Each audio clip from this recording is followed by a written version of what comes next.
Ayo saiki genti ngaturake pesinden ya supaya nyekar ana sing nyuwun. Ya, monggo Mbak Tatin. Klintang-klintang numpak andang ngabel klintang.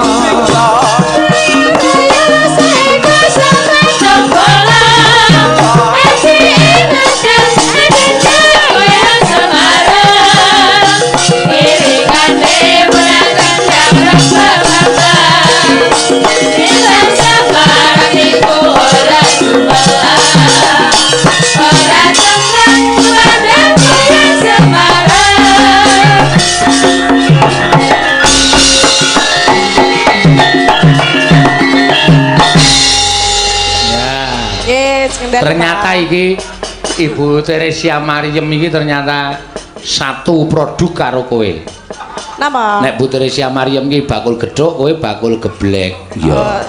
Mula muga-muga kowe tak pujekke le bebojoan karo bojomu ya iso 50 taun. Ya. Amin. Bakul gedhok iso nanggap wayang, bakul gedhek ya kudu gedhek panjen. Bakul geblek ya iso kudu nanggap wayang. Nanggap sinten jenengan? Lah iya no. Jenengan tesih mboten nggih? Hah? Maksudnya tesih dalang napa mboten? Kowe sinden kok lambemu sambar gelap to? Kok sambar gelap ya? Lah wong nek aku kok sampean tesih mboten ayo dijaluk. Aku iki panjang umur wong kowe iki anak buahku, bendina ya melu aku tak neidit kok mujak-mujak. Maksudnya jenengan tesih mayang mboten wong kula nggih nikah nembe pinten taun niki? Heeh, pirang taun kowe karo bojomu? Kula nembe 7 taun. Lah isih 43 taun ya muga-muga aku. Ya ora ketang suaraku wis. Ya iki Prabu. Ning tetep kudu tok tanggap perkara. Aku lho wegah. Aku wegah. Aku mung nguyah-nguyuh nek tuwa iki. Ayo. Setan iki ora. Iya mah. Masa dalang nganggo pempes. Ning kadang kala kuwi sok ditakokke lho, Ti. Lah napa? Kuwi sing kadang kala ana sing wong piyai sing ora ngerti, kuwi paling sok ditakokke dan siji cara istirahatnya bagaimana nek setiap malam pentas, loro mesti aku sok ditakoni agar ketemu wong luar Jawa sing seneng wayang. Enggak gimana, Pak? Kok bisa enggak kencing ya? Nah, kuwi pancen yo ana rahasiane. Napa rahasiane kula nggih dereng ngerti lho, Pak. Jane ora perkara dalang ki digdaya ora. Yo dalang iso ngampet nguyuh ora. Yo kadang kula yo ngampet nguyuh. Ning pancen yo karena hobine mayang, kesenengane mayang, pikiran nguyuh ki lali. Saiki nak percaya piyai Lenggas meneh nuwun sewu lho, ora ngarani piyai ngawu menika piyai sing seneng judi mboten. Ning nek wis ngedep kertu, wis to. Rong dina rong bengi ora nguyuh kowe betah. Saya menang, ya. Saya kalah kok kuwalik. Ambure kalahmu niku bingung pikirane, ora gagas nguyuh. Ning nek menang nguyah-nguyuh ora ndelikke dhuwit. Iya. Oh, asline ngono kuwi. Iya. Cocok-cocok. Mula mayang ki ya hobi ya kesenengan. Dadi nek aku mayang ngene iki ora mikir nguyuh. Iya, ngono ya mak iya ora bakal kebelet. Ning ya tau kebelet ki ya tau. Nggih kula tau ngerti jenengan medun. Nah, kene wis tau medun mayang. Wis nok mergo ora kuat tenan. Ning daerah Bantul ning Serandaan kono. Gara-gara kuwi wis tak amput wis ora iso tenan tak nggo ngeprak. Ngene iki kene mak celeng. Kene ngendi kok didumuk? Apa? Kuwi tangane kok ndumuk kono. Kowe weruh to? Weruh Ayo mripatmu sing cenanangan. Lah kula kok lagi ndelok jenengan kok ya kon mak celeng kok tangane ndono. Ayo mbok tok penging. Ayo miki wae tak penging aja rono. Oh, ya wis. Iya, mak celeng ora kuatan mlaku aku. Delalae sing di omah kok ya nampa. Iya. Aku meninu ngapunten nggih Pak, mboten napa-napa Mas. Iya, ya syukur. Dadi rahasiane niku mboten kon fokus tengen nek jenengan nggih mayang. Nah iya, pokoke wis nyinden ya fokus nyinden rasa dadak mikir werna-werna. Sinden anggere kena adem fokuse aduh, mengko kepoyo aku. Ha kepoyo tenan. Mula aja sok celkap-celkop. Iya. Mboten. Ngono ya. Aja sik. Aja dirasani wis ben nengke wae, ora nguyuh nengke wae. Lek mboten nguyuh ya piye? Ya, ayo. Pak Saino kalih Bu Mariam. Ya, boleh bakul geblek ya tak dongak-dongake men kaya Bu Mariam. Pripun? Nadyan ming sak bakul gethuk putrane dadi kabeh iso mikul dhuwur mendem jero karo wong tuwa. wong tuane perkawinan Mas karo putra-putrane tanggapke wayang. Nggih, amin, Pak. Padha-padha les kotelo nggih. Aku bakul geblek rung pati opayuhe geblekmu larange ra jamak-jamak. Mongko ya rasane ora teo enak ya wis. Sing ngomong sinten? Ngene kula wis saiki wis laris lho. Ya syukur nek wis laris aja larang-larang. Ya. Lah, manut karo kekuatan. Kula manut telone nek telone lanang ya bakule gebleke dadi larang. Oh, manut anu sumbere ya. Sumbere ngoten niku nggih. Jenengan anak nggih pun tau to? Pun tau. Wis tau ngapa? Maem geblek kula. Kae rak ora tuku rak mintok sugo. Lah nggih kula ora muni tuku lho, maem. Mintok sugone ya ora pati enak. Lah, mula aku mengentek siji. Siji. Tok tawani tanduk napa, Pak? Emoh aku ya. Arep wae. Arep apa siji tok wis. Siji. Kecut rasane iki. Kecut? Kecut kok njaluk meneh. Kecut njaluk nek kapan wong mangan siji kok njaluk meneh. Lah wong bar kuwi ya njuk murah-murah, enake geblekmu ngoten iku kok. Nah ya. Kok ora? Kecut ning numani. Iya. Tika yo. Mula aku ya njur murah-murah njulak njaluk. Napa, Pak? Ayo Mbak Tatin ngersake napa? Badhe nyekar menapa? Nggih, menika napa, Pak? Sriuning. Nggih. Ya. Nggih piye lah pripun? Sabar nggih, Pak. Nggih kan mawon. Apa? Kadung tresna nggih. Ya, iki suasanane suasana perkawinan Mas ya. Suasana katresnan. Ya, mensaya akeh katresnane Pak Saino Pak kalih Saino Guru Mariem. Ya, ya. Bawani. Rina wangi dadi ati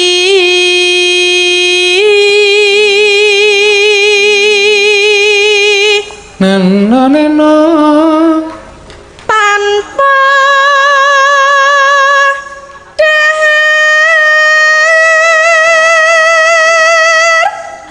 tanpa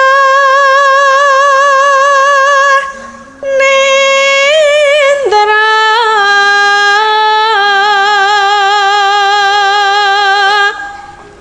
kayung yon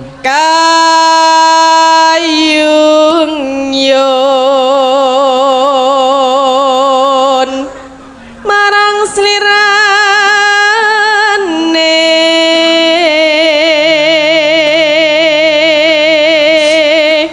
eno tansah mawanging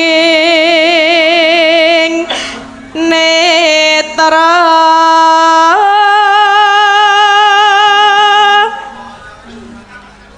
jero ati kadung tresna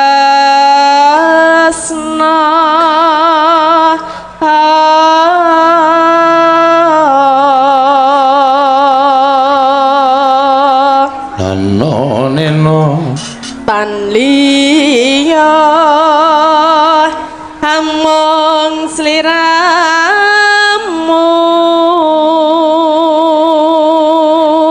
neno satemah lara asmara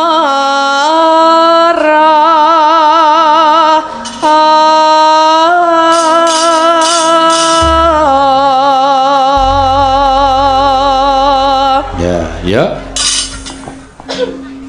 lamatus katon tejane yen berangkat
Nadyan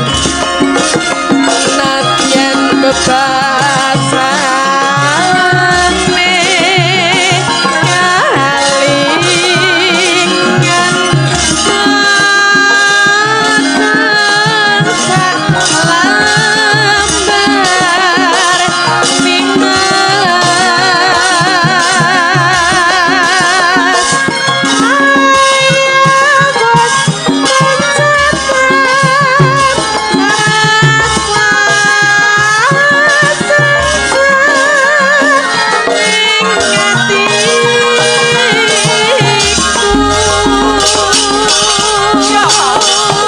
Iya.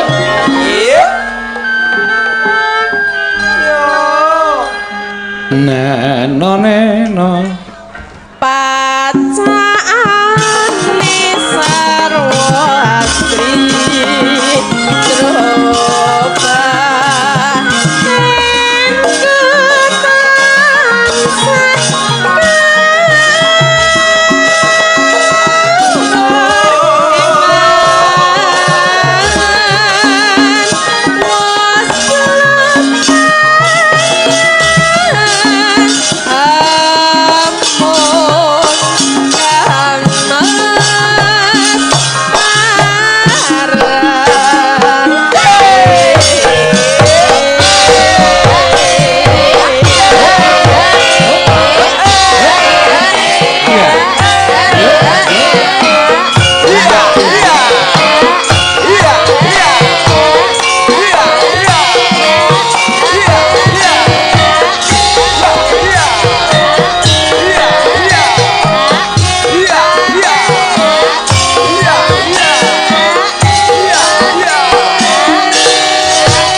kadung tresna dilanggamke mlebokke dangdut ya.